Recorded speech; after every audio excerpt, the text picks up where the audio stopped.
Hi, this is Morley and this is the M-Wire with yet even another La Palma update for October 29th, 2021.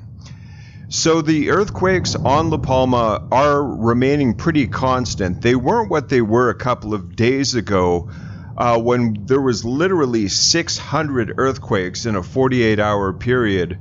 But according to Volcano Discovery, as we're going to see in a few minutes, the earthquake activity certainly is picking up again. There seems to be direct correlation, obviously, to the increase of earthquake activity and the volume of lava that's flowing. The lava flows have slowed somewhat, but they still continue to make their way to the Atlantic Ocean. There's no end in sight for that. They keep moving. I just posted earlier today a video of like a 3-story-foot lava flow that just completely destroys a house. If you haven't seen that, please check that out. But if you look at this still picture here of the volcano, you notice that it almost looks like it's just one big cone as opposed to 3 other cones, and that's partially due to the collapses over the past few days and weeks, folks. Like, this volcano is quite obviously fusing into just one large, stereotypical looking volcano, if you will. With the exception of the other fissure that's approximately 300 meters from the main cone, La Cumbre Vieja is definitely looking more and more like just like a one-vent volcano. So this is the most recent lava map that they just put out today, and as you can see, there's several lava flows that are definitely going to reach the Atlantic Ocean, but they are moving quite slower than we're used to. It's inevitable that they will make it there. It's only a matter of time, as you can see how close they are to the ocean. And if you didn't watch my report from yesterday and you want a little bit of entertainment, a Canary Islands politician has suggested a, shall we say, rather unorthodox method of dealing with the lava to divert it on the island of La Palma. Please check that out if you'd like a little entertainment. But let's get into what Volcano Discovery has to say about the recent events of La Cumbre Vieja on La Palma. The eruption continues with strong ash emissions created by a plume to approximately 10,000 feet, 3,000 meters altitude, and drifting southwest. Visible lava fountaining remains at relatively reduced levels as last night, as well as the effusion of a surface lava flow breached from the crater. Following the surge of activity yesterday, the eruption has been a bit calmer today, relatively speaking. Lava fountaining and lava flow effusion continue with impressive force at the vent.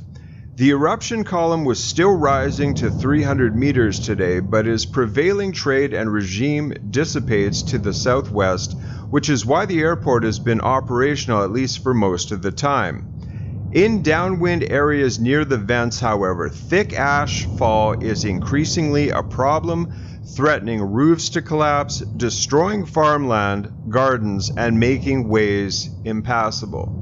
The latest data for the area covered by lava was published at 905.46 hectares earlier today, 48 more than yesterday. Unfortunately, this illustrates that active lava fronts have made more progress in the past 24 hours, especially along the southern margin of the flow field, where lava is about to destroy the remaining houses of Tadoque. Earthquake activity remains intense as well, but also less so compared to the previous few days.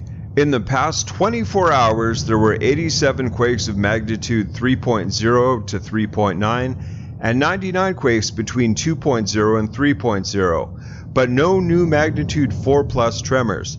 That's a first, folks. That's the first time we've gone a whole day in probably about a week without a 4.0 or greater. So I don't know if that means it's simmering down, but it's definitely a step in the right direction, that's for sure. Ground deformation has returned to levels a few days ago. Likely the elevated activity in the past 48 hours has emptied the excess magma volume that seems to have accumulated at depth, causing a recent ground uplift. That seems to be the pattern. There seems to be earthquakes, and then that basically fills up the main magma chamber, and then it starts spewing lava again. That seems to be the MO for La Cumbre Vieja throughout this entire thing, to be quite honest. Volcanic tremor is likely a bit less as well, but the National Geographic Institute's TBT station data has no longer been available, at least not publicly, on their site.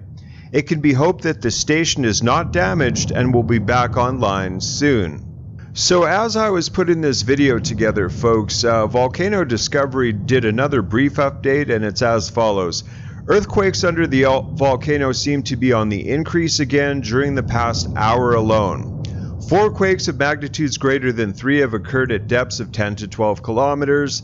The largest was magnitude 3.9 at 9:38 a.m. and about 30 minutes ago was widely felt. So this small little island continues to shake, folks, and do nothing but shake every few minutes. The question remains, how much shaking can it take before something very bad happens? Folks, I implore you to have at least a bug-out bag and at least a tank of gas. So if you have to leave immediately, if the worst happens, and notice I said if, I didn't say when, it's better to be safe than sorry, and just a little bit of preparedness so you can get out of the way of the tsunami that will ensue. But thank you so much for coming along with me to my update. Please remember to like, to comment, to especially share, and to subscribe to the channel. Thank you so much, and God bless.